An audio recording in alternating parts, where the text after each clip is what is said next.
On December 31st, 2011, one of our troopers was involved in an accident with a private citizen. On that day, a man lost his wife and a son lost his mother. As the commissioner of this department, it was imperative on me to take a close look at what we had done wrong and the things we needed to do better in the future. And as the commissioner, you look at what happens and you look for ways to try to influence and emphasize policy and procedure so those things don't occur again. And here comes Below 100. At an IACP conference, heard the Below 100 pitch. We have jumped headlong in our agency to make it part of our culture. So the 5 basic tenets to me are a very simple way to convey to your personnel those things that need to be practiced, outside of that large policy manual that we all have, that if you stick to those 5 basic tenets, not only can you protect yourself while you're working, but you can protect others from injury or death.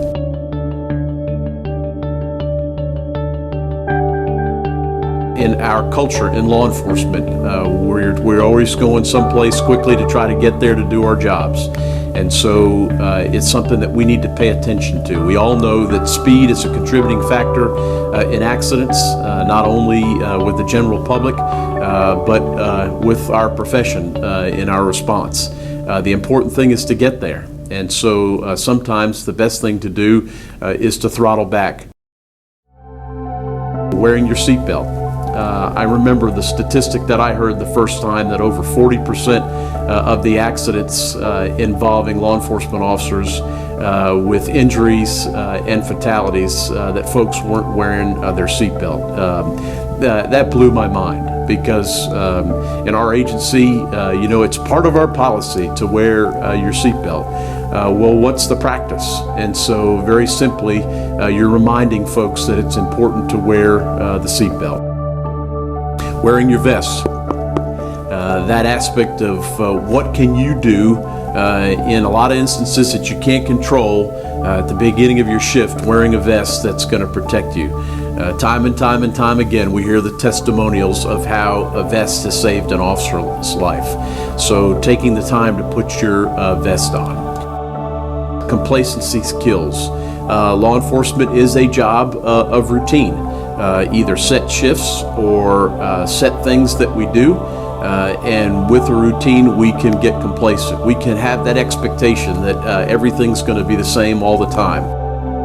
They look for that complacency of our routine, and so we need to be mindful to have situational awareness and not let our routine drive us into an unsafe situation.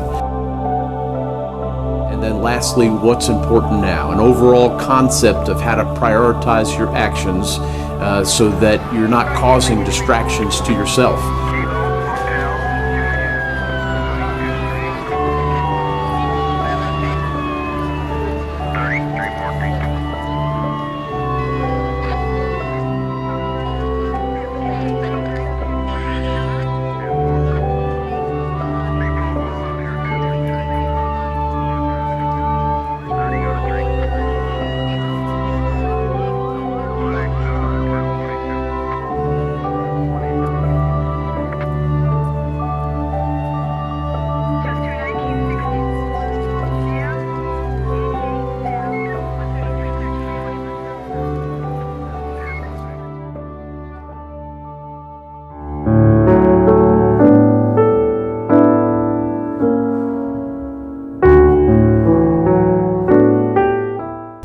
Every day someone makes the statement, "If I could just," when dealing with grief over the loss of a loved one.